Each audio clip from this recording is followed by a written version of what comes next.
so glad we could get another coffee date on the schedule. I'm really sorry it took so long for me to kind of figure my plans out, but this is for you. Be careful, it's really hot.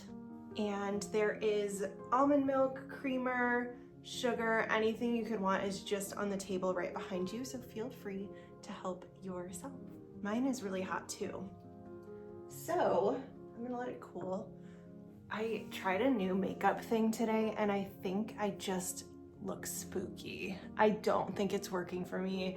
You'll have to let me know what you think. I'm not sure that I'll be doing this look again, or at least not anytime soon, but we're gonna troop on. I'm not canceling our coffee date because of some crappy eye makeup. If you're new here, you might be a little bit confused. My name is Sophie, I'm the Midwest Magician, and I don't usually have spooky makeup. Anyways, on this channel, we have a series called Coffee and Crystals, where we are just very casually having a coffee date together and chatting about whatever crystal it is for that particular video. And I will link the first one down below. It's all about selenite. It's in no way, shape, or form required to watch or view in order to understand this episode, but it does give a little bit of context about the series in general. But since the last time we talked about selenite, I have been on such a quartz kick, and I am really excited to talk about it with you. But very quickly, I'm gonna go ahead and show you my little spread.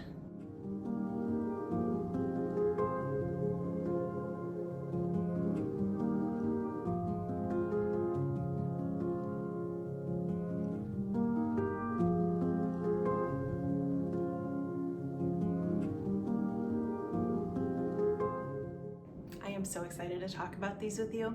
Before we get started with our discussion though, I do want to reiterate that I am not a healthcare professional. I will not be giving any kind of medical advice in these videos. I am a certified Reiki practitioner and I am a crystal enthusiast. I believe that these different healing modalities can be used as supplemental medicine, and what that means is alongside whatever your healthcare professional has you doing. So don't replace anything that your doctors, your nurse practitioners, whoever, don't replace whatever they're having you do with any kind of crystal healing. It can be used as a supplemental practice, not in place of. But with all that being said, let's go ahead and dive into clear quartz. And as we did in the last Coffee and Crystals video, I will be including free ways to tap into the different properties of quartz, but that will be at the end of the video. First, I want to talk about kind of the scientific side of quartz. So quartz can be grown and found basically anywhere in the world, which I believe it is the second most abundant mineral on the planet, which is the coolest thing ever. With it being so widely available, it is a very affordable crystal and it is very easy to get a hold of. So it typically will grow in clusters that look just like this. A lot of the times too, the clusters are mined and they will take points off of the clusters. So you can see this is the part up here. This is the part that was sticking out of the crystal. This down here would have been the part that was attached to the cluster. So they'll break off the little raw chunks from the clusters. We do have, they can make them into points. I personally don't believe that this was actually sticking out of the crystal. It looks a little bit too perfect for that. And the cool thing with quartz is that it could be completely glassy, transparent, or it could have some little inclusions within the quartz. And I really hope that you can see what I'm talking about here. Let me find a piece that is like perfectly transparent. I believe we have something called Lumerian quartz. Let me find it real quick for you. Okay, I found the Lumerian quartz. Before I show you its clarity, I kind of want you to just hear it. So first I'm gonna shake up just some regular quality quartz. If you don't like ASMR, just skip ahead like 15 seconds. This will be so quick. Okay, so that's how the regular quality quartz sounds. The Lumerian quartz, which is way more transparent, you can already hear the difference just picking it up.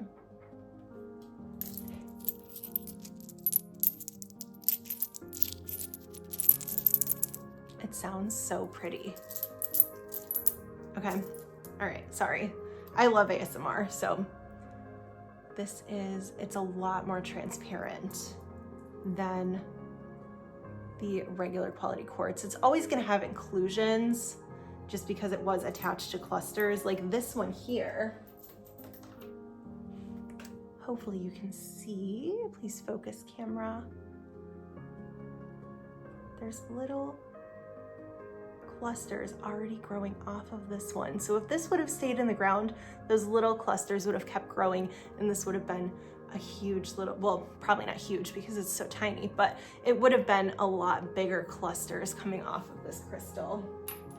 So as I was saying, quartz does grow in clusters and in geodes, and there's so many different varieties of quartz. It's insane. Just to name a few off the top of my head, we have clear quartz, smoky quartz, amethyst, citrine, and even tiger's eye is a quartz variety. So we have a ton of ground to cover as far as quartz goes, but today we're just focusing on the clear. Speaking of inclusions too, quartz can have inclusions of different crystals within it.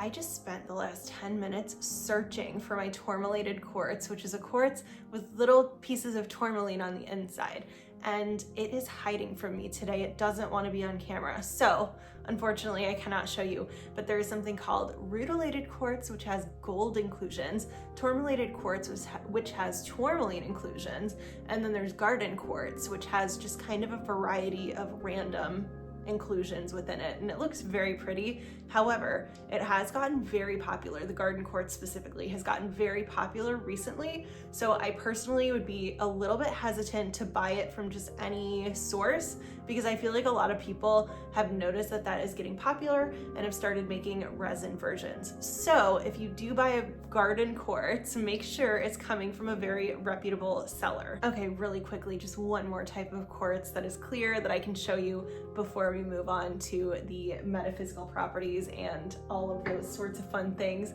This is called crackle quartz, and I'm not entirely sure how they do it. I feel like I've looked it up before, and I think how they do it is they heat it up in an oven, super high temperatures, and then I think they put it into a very cold temperature area after that, and that gives it the cracks on the inside. But I will fact check myself, and I will let you guys know in the description down below exactly how they make crackle quartz, because it's really cool.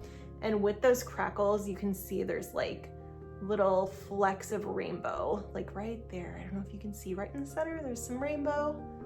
It's really fun to sit there and just kind of look for all the rainbows within the crackle quartz. So I don't believe it naturally is formed like this, but it is something super fun where you can sit there and, there's one right over here, sit there and find the rainbows inside of the quartz. All right, let's talk about quartz's associations and properties. So as far as the zodiac, quartz is going to be compatible with all of the signs. The elements, quartz is going to be compatible with all of the elements, and within the chakra system, it's going to be compatible with the crown chakra. Quartz vibrates at a frequency of 768 Hz, so if you wanted to tap into that energy without having quartz around, you could always play meditation music at that frequency, or you could play crown chakra meditation music as well. I personally like to see quartz as an all-purpose crystal. It's great for healing, it's great for psychic abilities, and you can program and charge it up with any kind of energy that you would like. So if you are like me and you like to use quartz in your home decor, making sure that your home environment is very light, very happy is super important, because quartz is like an amplifier, it's like a megaphone, it's like a microphone. It will amplify and give you more of what energy it's surrounded by. So within spell work, something that I like to do, I know the first thing that I learned when I started learning witchcraft was that you could use quartz in place of any other crystal for any kind of working that you're doing. I personally don't like to do that. What I do like to do is use quartz as the base for most of my spell work. So you have to tell it what it's gonna do. Since it is all purpose, it doesn't know what you want it to do. You have to let it know what the working is going to be for. And then you can use it as the base of that spell, because not only is it going to provide the energy for that spell, or at least a big chunk of the energy provided for that spell, but it's also going to amplify whatever the working is. So quartz is gonna be a go-to for me for basically any kind of spell work and anything that I'm doing within my home. And the cool thing specifically about this piece of quartz is that it's actually supposed to be a lamp, but I don't like to use it as a lamp. I put things like whatever spell, I have a scroll in here right now, but I keep things in here to either charge it or I can use that as my spell work, so you could fill it up. If you want to do a love spell, you could put your petition in here just like I did with this, and then you could fill it with roses and rose quartz and say your incantations with candles all around your quartz, and there's your love spell. So I really like using quartz that were supposed to be lamps because they already have a hole in the inside, filling it up and using it for my spell work that way. You don't have to do that. That's just something that I really like to do with this specific quartz. Quartz is kind of a tricky crystal to talk about since it is so all-purpose. There's literally endless possibilities of what you can do with it. And just to kind of echo this message, I have a crystal oracle deck. And within that deck, just for clear quartz alone, there are 4 cards. So we can use it for purification or the messages of purification, whatever, however you want to read your oracle. We have Source, Divine Temple, we have the Lovers, and then we have Music. So really, again, that kind of covers a very broad variety of things. And that's why it's kind of so tricky to talk about quartz, because you really can use it for just about anything. When it comes to healing, when it comes to Reiki, I really like to use quartz alongside, again, whatever crystals I'm working on. So if somebody needs help with their throat chakra, I'll use selenite and quartz to clear and amplify and give space for someone's throat chakra to be opened up, for them to be able to speak their truth and say what they need to say. That's just one example, but really using quartz just with every other crystal and with every other intention. You can place it on the points of the body that need work and then work on those and use the quartz kind of as a wand, kind of as a way to guide and direct your energy, because it will amplify whatever energies you're sending to it. And just like we talked about in the last video, and I think we briefly talked about it in this one already, you don't need a physical quartz with you in order to get the benefits of the properties that it offers you.